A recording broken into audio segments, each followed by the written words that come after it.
Hello everyone, आज हम कक्षा 8 विषय हिंदी और उसमें चौथी कविता है उठो धरा के अमर सपूतों। पिछले वीडियो में मैंने आपको इस कविता का भावार्थ समझाया था और आज हम इसी कविता के स्वाध्याय पोथी के प्रश्न उत्तर समझेंगे। कविता 4 उठो धरा के अमर सपूतों। यह संघ गान है। संघ गान का अर्थ होता है कि समूह में गाया जाने वाला गान।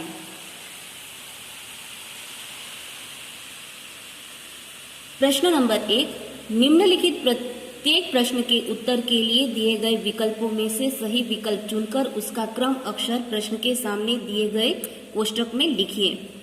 पहला है, अमर सपूत किसका नया निर्माण करेंगे? तो देश का, तो हम डी लिखेंगे। दूसरा, नए प्रभात के पहले किसका अंधेरा था? तो ए गुलामी का, तो हम खाने में ए लिखेंगे। तीसरा, वीणा किस देवी के हाथ में होती है? ए सरस्वती के, तो हम ए लिखेंगे।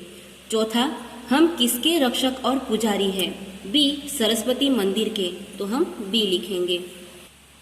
प्रश्न नंबर 2, कोष्टक में से उचित शब्द चुनकर रिक्त स्थानों की पूर्ति कीजिए। आपको यहाँ पर ऑप्शन दिया गया है। पहला है, उठो धरा के अमर सपूतों पुनः नया निर्माण करो। दूसरा, युग युग के मुरझे सुमनों में नई मुस्कान भरो। तीसरा, डाल डाल पर बैठ विहग कुछ नए स्वरों में गाते हैं। चौथा, नूतन मंगलमय ध्वनियों से गुंजित जग उद्यान करो। पांचवा, शत शत दीपक जला ज्ञान के नवयुग का आह्वान करो। अब है प्रश्न नंबर 3, सही वाक्यांश चुनकर विधानों को पूर्ण कीजिए। पहला, कवि ने धरा के सपूतों को अमर बताया है क्योंकि इतिहास में सदा के लिए उनका नाम रहेगा, तो हम क लिखेंगे। दूसरा, ज्ञान दीपक के समान है क्योंकि वह अज्ञान का अंधेरा दूर करता है, तो हम यहाँ पर क लिखेंगे।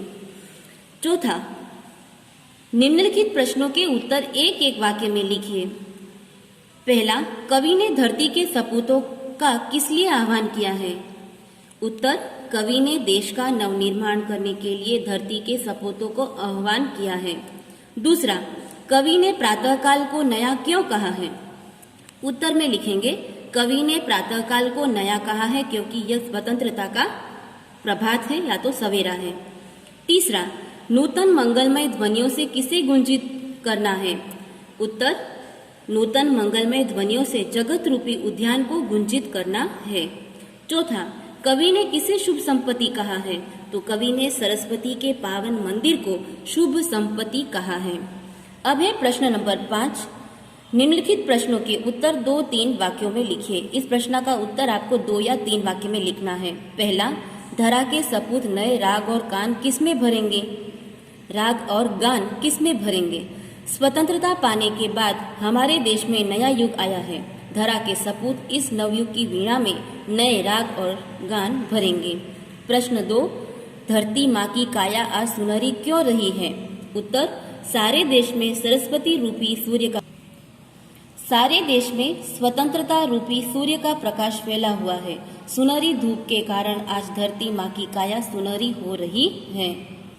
प्रश्न नंबर 6, निम्नलिखित प्रश्नों के उत्तर लिखिए। पहला प्रश्न, कवि माहेश्वरी जी का धरा के अमर सपूतों से क्या कहना चाहते हैं? तो कवि चाहते हैं कि देश के युवक आजादी के बाद देश का नवनिर्माण करें, वे लोगों के जीवन में नया उत्साह भरें, उनमें नए प्राणों का संचार करें, युग युग के मुरझाए हुए फूलों की नई मुस्कान दे, अपनी मंगलमय वाणी से संसार रूपी उद्यान को गुंजित करें, वे तरह तरह का ज्ञान प्राप्त कर देश का भविष्य उज्जवल बनाएं। और इस प्रकार कवि माहेश्वरी जी धरा के अमर सपूतों से अनेक अपेक्षाएं रखते हैं। प्रश्न नंबर 2, कवि ने देश के सपूतों को क्या संदेश दिया है? कवि देश के सपूतों से कहते हैं कि देश स्वतंत्र हो चुका है, तुम्हें देश का नवनिर्माण करना है। देशवासी तुमसे बड़ी बड़ी आशाएं रखते हैं, तुम्हें उन्हें निराश नहीं करना है। तुम्हें लोगों में नए प्राण फूंकने हैं, विकास के नए रास्ते खोजकर तुम्हें देश का पिछड़ापन दूर करना है। इस प्रकार कवि ने देश के सपूतों को देश को एक नए युग में ले जाने का संदेश दिया है। अब है प्रश्न नंबर 3, हमारी राष्ट्रीय संपत्ति कौन कौन सी है और उसकी सुरक्षा के लिए आप क्या क्या कर सकते हैं? तो रेलवे गाड़ियाँ, रेलवे स्टेशन, राष्ट्रीय राजमार्ग, नदियाँ, अभ्यारण्य, पुरातत्व संबंधी संपत्ति आदि हमारी राष्ट्रीय संपत्ति है और राष्ट्रीय संपत्ति की सुरक्षा करना हमारा कर्तव्य है। हम रेल संपत्ति को नुकसान नहीं पहुंचने देंगे। राजमार्गों की मरम्मत के लिए सरकार को पत्र लिखेंगे। हम लोगों को पानी का महत्व समझाकर उसका अपव्यय रोकेंगे। प्रश्न नंबर 4, देश के नवनिर्माण के लिए आप क्या क्या करना क्या क्या चाहोगे? देश के नवनिर्माण के लिए कार्य करना मैं अपना कर्तव्य समझता हूँ। इसके लिए मैं अपने मोहल्ले में एक मित्र मंडल की स्थापना करूंगा। इस मंडल के माध्यम से साक्षरता का प्रसार किया जाएगा। गरीब परिवारों के विद्यार्थियों को पाठ्य पुस्तकें दी जाएगी और हम अपने मोहल्ले में एक वाचनालय खोलेंगे। यहाँ बैठकर लोग अखबार पढ़ सकेंगे। मंडल की तरफ से वृक्षारोपण किया जाएगा और समय समय पर आरोग्य शिविर लगाए जाएंगे। प्रश्न नंबर 7, निम्नलिखित अपूर्ण काव्य पंक्तियां पूर्ण कीजिए। आपको एक पंक्ति दी गई है, उसकी अधूरी पंक्ति पूरी करनी है। माँ खादी की चद्दर दे दो, मैं गांधी बन जाऊंगा। माँ खादी की चद्दर दे दो, मैं गांधी बन जाऊंगा। घड़ी कमर में मैं लटका लूं, आंखों को चश्मा पहना दूं। माँ छोटी सी लाठी दे दो, ठग ठग करता जाऊंगा। प्रश्न नंबर 8, निम्नलिखित वाक्यों में से संज्ञा ढूंढकर उसका भेद बताइए। इसमें आपको 5 प्रश्न दिए गए हैं। इसके अंदर संज्ञा है वह छुपा हुआ है। हमें उसे ढूंढकर वह संज्ञा के प्रकार में से किस प्रकार की संज्ञा है उसका हमें नाम लिखना है। पहला है सोना, कीमती धातु है, तो इसमें सोना और धातु है वह कौन सी संज्ञा है बताना है। तो पहला है सोना और धातु, तो ये सोना है वह द्रव्यवाचक संज्ञा है और धातु है वह जातिवाचक संज्ञा है। दूसरा, गंगा पवित्र नदी है, तो गंगा और नदी, तो हम देखेंगे कि गंगा है वह व्यक्तिवाचक संज्ञा है और नदी है वह जातिवाचक संज्ञा है। तीसरा, उमंग दौड़ रहा है, तो उमंग है तो वह व्यक्तिवाचक संज्ञा है। चौथा, दल जा रहा है, तो दल है वह समूहवाचक संज्ञा है।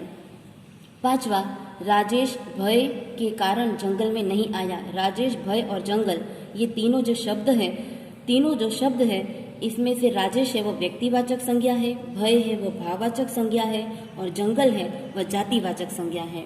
अब प्रश्न नंबर 9, निम्नलिखित एकवचन वाक्यों को बहुवचन में परिवर्तित कीजिए।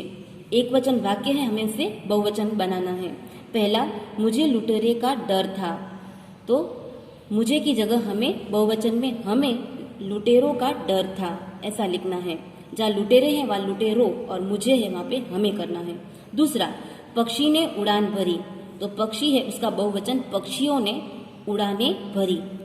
तीसरा, उसने मुझे मिठाई दी, तो यहाँ पे बहुवचन में उन्होंने हमें मिठाइयाँ दी। इस प्रकार से एक वचन में से बहुवचन वाक्य बनेंगे।